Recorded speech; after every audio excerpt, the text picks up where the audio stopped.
తన తొలి ప్రాధాన్యత రాష్ట్ర అభివృద్ధికేనని వైఎస్ఆర్ కాంగ్రెస్ పార్టీ అధ్యక్షుడు వైఎస్ జగన్ మోహన్ రెడ్డి అన్నారు. ఢిల్లీలో CNN IBN ఛానల్ కు ఇచ్చిన ప్రత్యేక ఇంటర్వ్యూలో మాట్లాడుతూ బీజేపీతో పొత్తు ప్రసక్తే లేదన్నారు. కేంద్ర రాష్ట్ర ప్రభుత్వాలు తనపై కక్ష సాధింపు చర్యలకు పాల్పడడం ఆవేదన కలిగిస్తుందన్నారు. జరుగుతున్న అన్యాయం ప్రజలందరికీ తెలుసన్నారు. పూర్తి ఇంటర్వ్యూను ఇప్పుడు చూద్దాం.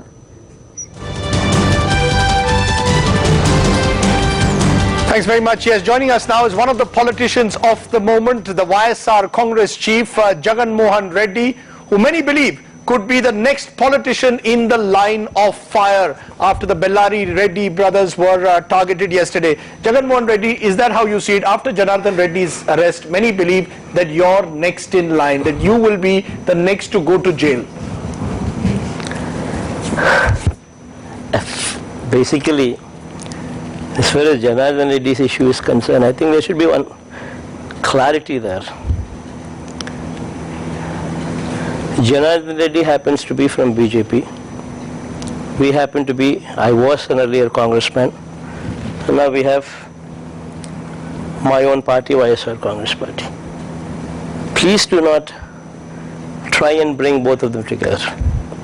As far as Janardhan Reddy's case is concerned, if you have any queries, you should ask BJP or you should ask somebody from Karnataka state. Okay, I know Jagan, you reacted angrily even in parliament when you were asked yesterday to react to the arrest of Janardhan Reddy, but it is believed, the reason why it was asked was believed that during your father's rule, the Reddys managed to get iron ore mining contracts in Andhra Pradesh on the Andhra-Karnataka border, that the several thousand acres of land in Kadapa were given to set up a steel plant, and the Oblapuram mines were shown as captive mines for this steel plant. So there was a quid pro quo between Janardhan Reddy and the Bellary Reddys and YSR and yourself, which is why the feeling is that you're next in line. Yes, since you had asked all these questions, let me go point by point on these things. As far as Janardhan Reddy's mines are concerned, it was Chandrababu Naidu who gave Janardhan Reddy the extension of mines, not my father. So number one point. Number two, Janardhan Reddy coming to our district to set up a steel plant. Yes, our district is a backward district. If that steel plant were to come up in our district, it would provide direct employment to around 10,000 people. Had my father not persuaded Janardhan Reddy to come over to my district, he would have jolly well put up that plant in his own district in Bellary. Or he could have had his own money in his own bank account. Who could have stopped it? But yes, our interest was that this man, if he were to come to Kadapa, if he were to come to my district, Kadapa is a very backward area. There were no business interests. Are you saying there were no business interests between the Bellary brothers and yourself and your father? Absolutely, that is exactly what I'm trying to say. As far as Janardhan Reddy Garu is concerned, he was asked to come to my district so that our district would prosper in turn by giving around 10,000 jobs to my own people. So you saw it as a political reason for setting up a steel plant in Kadapa, but the CBI sources who have been, are saying that they've unearthed a multi-crore financial network between the Reddy brothers, yourself, your father. It was a quid pro quo route of money laundering in which there are people who are part of your Sakshi company who are also close to Janardhan Reddy. This was one big family. Your father in fact apparently went and campaigned for the Bellary Reddys as well, or at least supported them. All these are corrections. In fact, the CBI probably went head over heels probably to prove a nexus between Janardhan Reddy and probably me, and probably our companies. They could prove nothing. The fact they could not prove nothing is because there is nothing. And also, the most important thing in this whole episode is, you need to understand that throwing mud on somebody does not serve anything. As far as was no illegal mining allowed in Andhra Pradesh, the fact is that our stories in the past have shown the border between Karnataka and Andhra was being changed, constantly changed to allow these mining leases to take place in Andhra, export the ore through Andhra Pradesh. That it is not just in Karnataka but in Andhra Pradesh too, as the CBI suggests, that the Reddys were given a free hand when your father was Chief Minister. No, why do you want to bring in a dead man into this whole picture, especially when he's not alive? The Chief Minister does not supervise the borders. The various agencies, the Forest Department, what is governed by central government, what supervises the borders. And there are various agencies. The Chief Minister is in no way connected into looking into the aspects of what happens at the borders of the mining, what happens in Karnataka state where mining activity takes place, what happens at Andhra borders where people have been allotted mines, what kind of activity they are doing. It's not the Chief Minister who actually looks into those details. Are you saying therefore that as far as you are concerned, your father did not even campaign ever for the Bellary brothers? They were seen as political opponents but possibly business partners? Is that how you see it? Or are you saying there were no business dealings, no political dealings at all at any stage with the Bellary Reddys? In fact, if there should be a clarification there, I think my father campaigned against Bellary brothers. Yes. When they stood for BJP, and my father actually went and campaigned for Congress party there. Right. You can cross-check you can verify your records and you can cross-check your records there.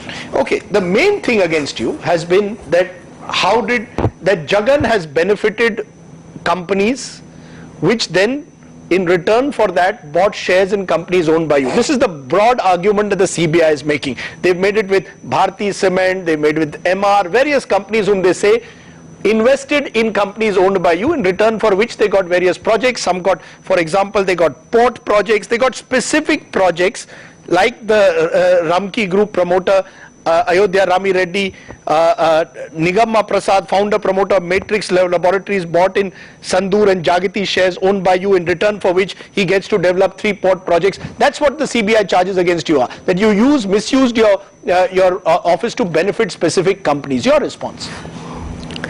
See, the first and the foremost, what is the most important thing here is, as far as whatever you're trying to say, 9 years Chandrababu Naidu was the Chief Minister of Andhra Pradesh.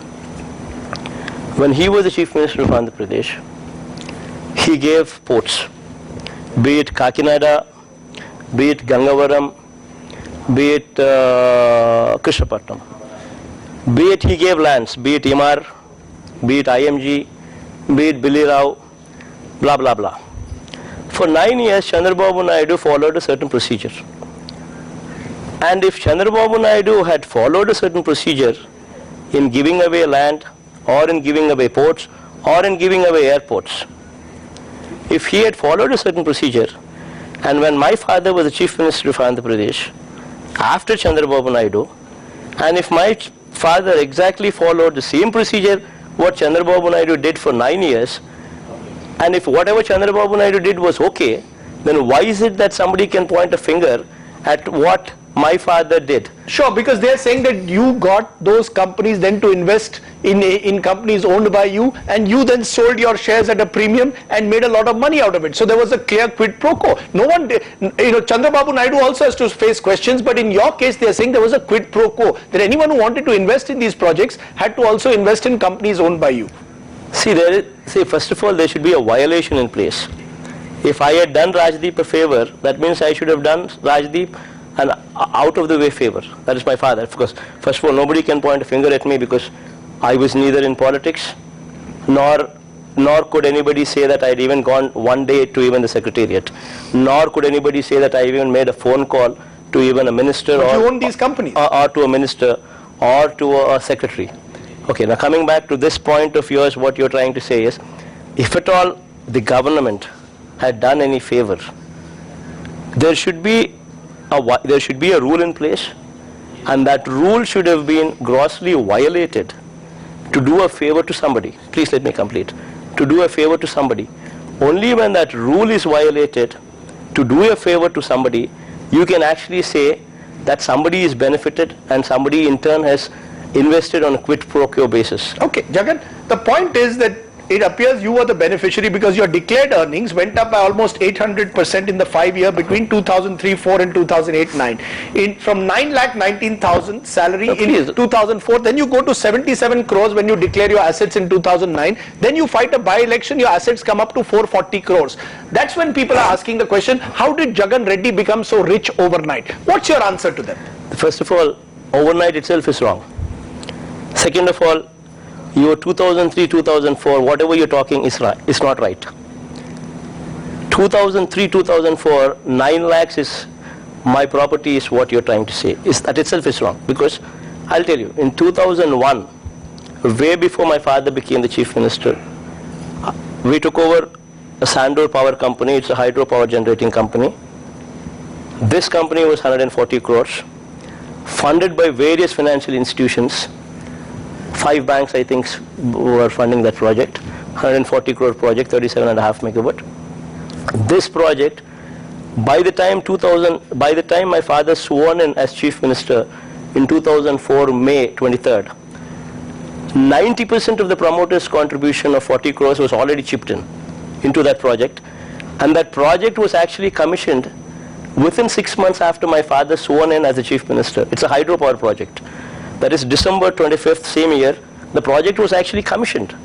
That means 140 crore project. So you're saying you became a businessman even before your father became the chief minister. You'd already started making your money before that. But the point is, how does 77 crores in 2009 become 440 crores in 2010? How does one person acquire so much of wealth in such a short time? In fact, it's the other way around.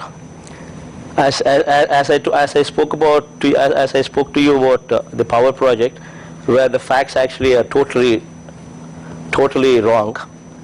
And what I'm correcting currently, that the facts of that story is, similarly in 2009, when I had actually filed my affidavit to contest the elections, I had certain amount of shares.